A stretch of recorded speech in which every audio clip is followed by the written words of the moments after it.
Donc nouvelle vidéo sur les managers custom avec Django. Alors juste pour présenter là, j'ai créé une base toute simple.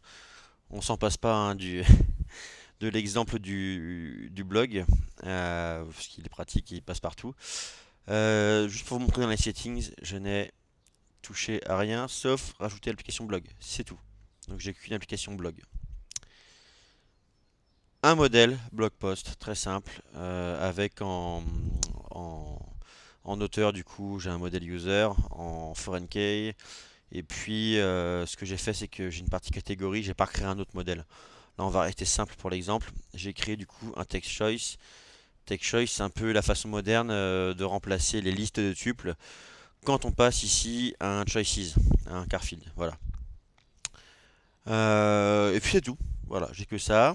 Et dans l'admin, j'ai bien sûr enregistré mon blog post admin. Voilà. Alors, voilà, pour l'instant, du coup, en article, j'ai bien créé quelques articles. Donc on voit qu'il y en a en créé des articles. On a certains en publié, d'autres qui ont, enfin, ils ont différentes catégories. On va avoir un technologie publié, un technologie qui ne va pas publier, ainsi de suite. Donc voilà. On va commencer du coup par les managers custom. Alors c'est très pratique puisque par exemple, avec un manager custom, on pourrait très bien faire une requête assez simple en faisant un, au lieu de faire un blog post.object.filter en faisant un published as through, on pourrait directement faire un blog post.object.published. C'est tout. Comme ça, on aurait tous les articles publiés. Ou si on voulait faire un filter catégorie, par exemple tech, on pourrait faire directement un by catégorie et entre parenthèses tech. Voilà, donc c'est vraiment le. Alors je vais couper copilote parce que je sais pas s'il va nous faire faire. Tac. C'est vraiment une façon de se faire des query sets en fait personnalisés. Alors, on va commencer. Il y a deux façons de faire. Il y a soit on va aller créer en fait une classe qui hérite de modèles .queryset, qui est vraiment pour moi la meilleure méthode, ou on pourrait très bien aller créer une classe qui hérite directement de models.manager. Mais là, il y a un petit problème. On va commencer maintenant. Donc, par exemple, on va faire ça juste au-dessus de notre modèle blog post ici. On va le faire ici.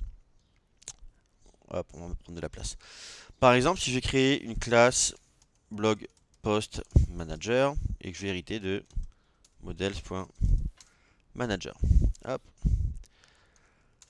Là, ce que je vais faire, c'est que par exemple, je vais pouvoir faire une requête. Au lieu de faire un point filter published as through, je voudrais faire un point published directement en fait. Donc, je pourrais faire ici un def. Alors, une méthode published. Je vais faire une méthode published, comme ça.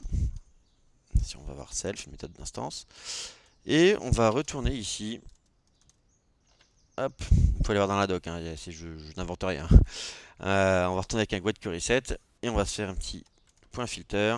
Et ici, published as through. J'ai fait une erreur, forcément c'est pas self. Voilà, tac.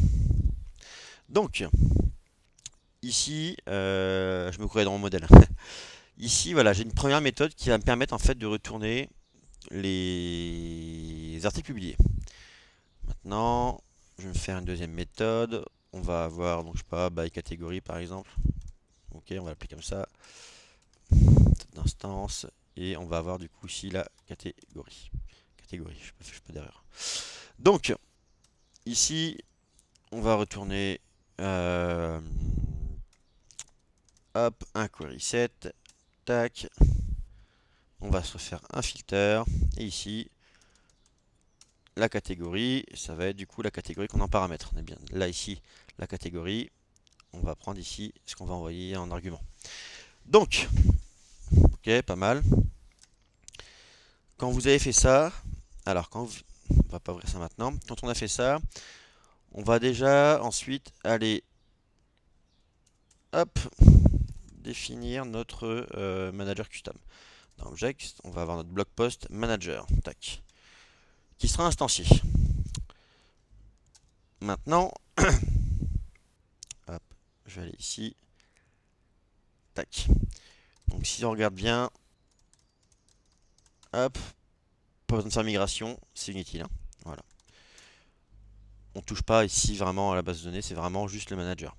Donc ce qui va se passer maintenant, c'est qu'on va avoir un petit problème. Regardez, donc pour l'instant, ici, je vais me faire un blog post. Je vais dans le shell déjà. Hop.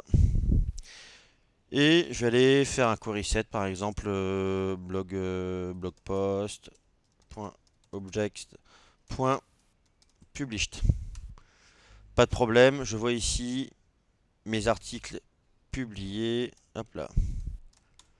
J'en ai 6, et là j'en avais combien? Publiés 1, 2, 3, 4, 5, 6. On voit que ça fonctionne, il n'y a pas de problème. Alors, le problème que je pourrais avoir, c'est que si je voulais du coup maintenant chaîner mes query sets, par exemple, je vais les articles publiés en lifestyle ou en technologie, actualité, enfin ce que vous voulez. Donc le problème, par exemple, donc on va refaire un query set, on a fait ici published, et on va prendre par exemple by catégorie. Et en catégorie, on va prendre tech.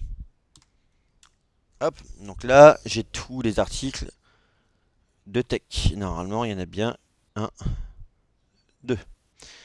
Et en publié, il n'y en a qu'un. Donc si jamais maintenant je veux aller ici me faire un publish, point by catégorie, published, j'ai pas fait d'erreur, plus point by catégorie, c'est ça, que je vais reprendre tech, boum, ici j'ai un attribut error. Alors qu'est-ce qui se passe? Le problème, c'est quand on hérite de models.manager, alors je vais sortir d'ici pour l'instant, tac, le problème du coup, ce que je disais, c'est quand on hérite de models.manager, en fait, self va être une instance de blog post manager.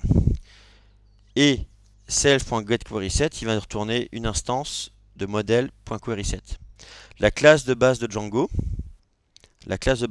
du coup, est pas notre blog post manager.